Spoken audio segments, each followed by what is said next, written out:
सबसे पहले उस बूढ़े आदमी को लेते हैं जो उसी बिल्डिंग में रहता है, ठीक उसी खोली के नीचे जिसमें ये कत्ल की वारदात हुई। कत्ल की रात को 12:10 पर उसे ऊपर से आती हुई कुछ ऊंची आवाजें सुनाई। हाँ, उसका कहना है कि ये आवाजें उसे लड़ाई झगड़े की आवाजें लगी वगैरह वगैरह। उसके बाद उसने लड़के की गुस्से भरी चीख सुनी, मैं मार डालूंगा तुझे। उसके कुछ सेकंड के बाद उसे किसी के फर्श पर गिरने की आवाज सुनाई। उसने दौड़कर दरवाजा खोला, बाहर झांका और उस लड़के को सीढ़ियों से उतरकर बाहर जाते हुए देखा। सुनिए मिस्टर, उसने देखा। उसके बाद उसने पुलिस को फोन किया। पुलिस को ऊपर के कमरे में एक लाश मिली जो कि लड़के के बाप की और जिसके सीने में 4 इंच गहरा खंजर घुसा हुआ था। मौत का समय आधी रात के आसपास था। बिल्कुल ठीक। तो देख लीजिए जनाब, ये कुछ पॉइंट्स है, सबूत है जिन्हें आप यूं नजरअंदाज नहीं कर सकते। हाँ, मैं जानता हूं कि उसकी उम्र सिर्फ 19 साल की है, लेकिन जो जुर्म उसने किया है ना, उसकी सजा उसे हर हाल में मिलनी चाहिए। That's all.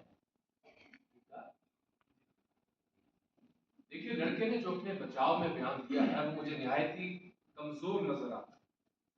लड़के का कहना है कि जिस वक्त उसके बाप का कत्ल हुआ उस समय वो एक फिल्म देखने के लिए गया, बल्कि उसके 1 घंटे के बाद भी ना तो उस लड़के को फिल्म का नाम याद रहा और ना ही उसमें काम करने वाले कलाकारों को। इनफैक्ट ऐसा कोई शख्स हमें नहीं मिला जिसने उसको सिनेमा हॉल के अंदर या बाहर जाते हुए देखा।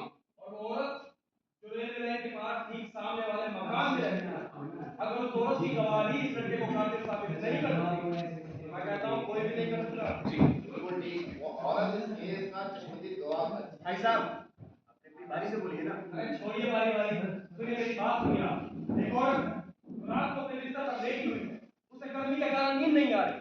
वो अपनी खिड़की से बाहर झांकती है और देखती है कि ये लड़का अपने बाप को चाकू मार रहा है। और ये सब उसने गुजरती हुई लोकल ट्रेन के आखिरी 2 डिब्बों की खिड़कियों से देखा, राइट? ठीक। तो ये कैसे यकीनी तौर पर कह सकता है कि ये वही लड़का है? ये औरत उस लड़के को अच्छी तरह से जानती है, बरसों से पहचानती है। उस लड़के के कमरे की खिड़की रेलवे लाइन के उस औरत के मकान के ठीक सामने है। उस औरत ने अदालत में कसम खाकर यह बयान दिया है कि उसने इस लड़के को कत्ल करते हुए देखा है। एक सेकंड, अदालत में एक चीज और साबित हो चुकी है कि अगर रेलगाड़ी के डब्बों की रोशनी बुझी हुई हो और डब्बे खाली हो तो खिड़कियों के उस पार क्या हो रहा है ये आसानी से देखा जा सकता है। भाई, मैं आपसे एक सवाल पूछ सकता हूँ? ये उस लड़के की बात का आप यकीन नहीं करते, तो इस औरत की बात का यकीन कैसे करते हैं? ये भी तो उसी तबके की है जिस तबके का वो लड़का है। क्यों? सुनिए मिस्टर, अब आप बहुत बड़े खलीफा बनने की कोशिश कर रहे हैं।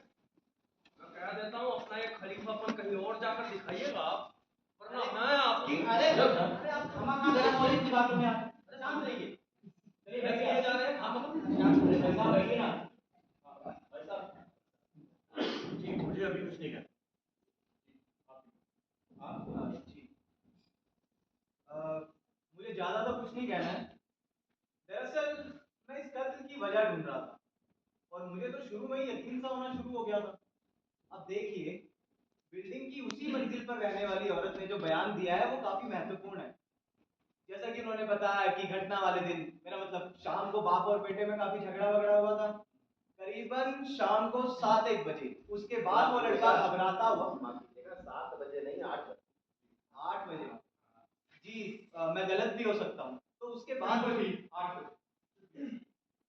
उसी मंजिल के पड़ोसियों का कहना है कि उन्होंने कुछ ऊंची ऊंची आवाजें सुनी, लेकिन बहस का मुद्दा क्या था, बाप बेटे एक दूसरे से क्या कह रहे थे, ये उन्होंने नहीं सुना। उसके कुछ देर बाद उन्होंने 2 थप्पड़ की आवाज सुनी जो शायद बाप ने बेटे को मारी, और उसके फौरन बाद उन्होंने लड़के को गुस्से में घर से बाहर भागते हुए देखा। इससे क्या साबित होता है? नहीं, इससे साबित तो कुछ नहीं होता। मैं बस इतना कहना चाहता हूँ कि ये बात भी पूरी तस्वीर का एक हिस्सा है।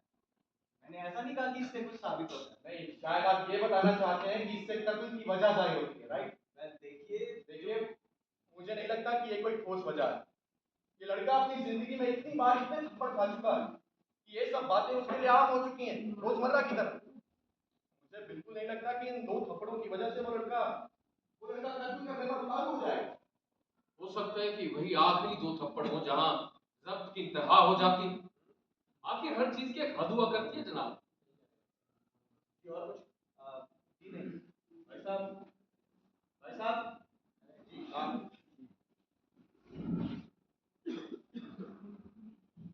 देखिए, पता कि मुझे क्या कहना चाहिए, क्योंकि पहले ही काफी कुछ कहा जा चुका है। अब यूं तो चाहे जिंदगी भर बात करते रहिए, बात वही रहेगी कि लड़का कसूरवार है। आप उसके पुराने रिकॉर्ड चेक कर लीजिए। महज 10 साल की उम्र में उसने अपने टीचर को पत्थर मारा, उसके बाद उसे बच्चों की अदालत में पेश किया। 15 साल की उम्र में उसे स्कूल है, हाँ, रिफॉर्मेटरी स्कूल में भेजा गया। वहां से निकलने के बाद उसने कई कार चुराई, चोरी चकारी की और चाकूबाजी में तो उस्ताद है। देख लीजिए कितना काबिल और भोला है आपका लड़का।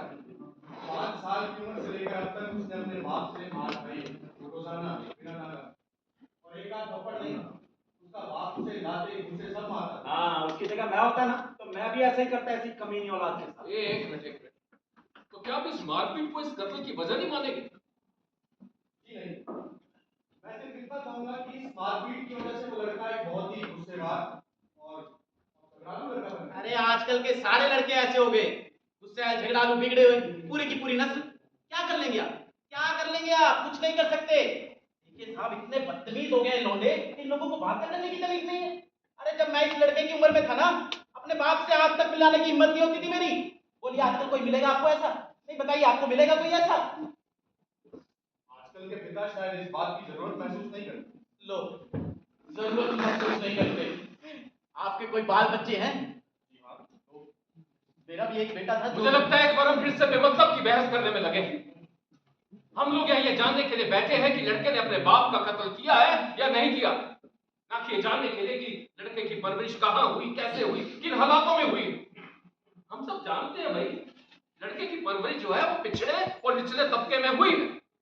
ऐसे माहौल में सिर्फ अपराध और अपराधी ही जन्म लेते हैं, और ऐसे माहौल से निकले लड़के हमारे सभ्य समाज के लिए खतरा बनते जा रहे हैं। मैं बता रहा हूं आपको। मैं आपकी बात से पूरी तरह से सहमत हूँ। ऐसे माहौल में सिर्फ और सिर्फ गंदगी पैदा होती है, और मुझे गंदगी से कोई हमदर्दी नहीं। ये सब साले गंदी साले के कीड़े हैं। सुनिए मिस्टर, मेरी पूरी जिंदगी झोपड़पट्टी में गुजरी है। ऐसे ही गंदे माहौल में जिया हूँ, वही गंदी नाली में खेला हूँ, बैठ जाइए। और शायद उसकी बू अब तक मेरे जिस्म से आती है। और आपकी नजर में तो मैं भी कीड़ा ही। भाई साहब, इनका मतलब आपसे नहीं है। नहीं, इनका मतलब मुझसे ही है। इनका मतलब आपसे नहीं, आप खामा खा गरम हो रहे। चलिए बैठिए, आप बैठिए, आप अपनी जगह पे। भाई साहब चलिए आपकी बारी। मेरी बारी जी। मेरा ख्याल है आप लोग मुझे समझाएंगे कि लड़का कसूरवार क्यों है। ये क्या हुआ? इससे क्या फर्क पड़ता है? आप ही तो हैं जिसकी वजह से हम सब लोग यहाँ फंसे हैं। आप ही क्यों नहीं बता देते? चाहते क्या हैं आप? भाई साहब, हम ये बात तय कर चुके हैं कि हम सब लोग कायदे से चलेंगे। कायदे से? अरे कौन सा कायदा? कैसा कायदा? हार ले गया आपका कायदा। आप बच्चों वाली बातें हैं यार। बच्चों वाली? सुनिए मिस्टर, क्या मतलब है इसका? बच्चों वाली मतलब बच्चों वाली। यानी कि ये सब जो मैं संभाल रहा हूँ आपको बचपना दिखाई दे रहा है? ठीक है, आप आना चाहते हैं, आप आ जाइए, संभालिए सब कुछ। आइए आइए ना। क्यों खामखा गरम हो रहे हैं भाई? आप मुझे मेरी जगह पर बताइए, समझे आप? ये नहीं कुर्सी और संभालिए सब कुछ। मैं देखना चाहता हूँ कैसे संभालेंगे और मुझे अच्छी तरह बता कौन सा कमाल कर दिखाएंगे। कोई हद हो गई है ना? कहीं देखा है ऐसा? अरे ये आदमी अपने आप को समझता क्या है? मजाक हो रहा है आपको? कोई बात नहीं भाई साहब, बैठ जाइए। क्या बच्चे वाली? कॉमेडी सी बात है। आप आना चाहते हैं, आप आ जाइए। भाई साहब बैठिए बैठिए, आप बहुत बढ़िया कर रहे हैं, बहुत बढ़िया। कोई इनको कुछ नहीं कहेगा। आप बहुत बढ़िया कर रहे हैं। अरे ये फैंटास्टिक। देखिए, मैं तो महसूस करता हूँ कि अभी कह दूं तो मुझे कोई एतराज नहीं है। मैं आज दिन कोर्ट में कार्रवाई देखता रहा, सभी सबूत और गवाहों को सुनता आ रहा। मुझे इस केस में हर गवाह इतना श्योर, इतना निश्चित लगा कि मुझे एक अजीब सा शक होने लगा। कोई भी इतना श्योर, इतना निश्चित कैसे हो सकता है? देखिए, हो सकता है कि मेरे शक का कोई मतलब ना हो। मैं एक और बात कहना चाहूँगा, मुझे बचाव पक्ष का वकील भी ज्यादा काबिल नहीं लगा। उसने बहुत सी बातें हाथ से जाने दी, छोटी छोटी बातें। अरे कौन सी छोटी छोटी बातें होती हैं? शायद आपको मालूम नहीं है कि लोग छोटे मोटे सवाल तो पूछते ही नहीं, क्योंकि उनके जवाब देने पहले से ही पता होते हैं। और फिर डर भी होता है कि कहीं पूछने में कोई गलती हो गई ना तो बस। चलिए मान लेते हैं, लेकिन ये भी हो सकता है कि एक वकील कमजोर और बेवकूफ दोनों हो। It's possible. लगता है इनकी मुलाकात मेरे बहनों से हो गई है। देखिए, मैं बार बार अपने आप को इस लड़के की जगह पर रखकर सोचता रहा और इस नतीजे पर पहुंचा, अगर अगर इस लड़के की जगह मैं होता तो मैं एक दूसरे वकील की मांग जरूर करता। नहीं, मेरा मतलब है कि अगर मेरी जिंदगी इस तरह दांव पर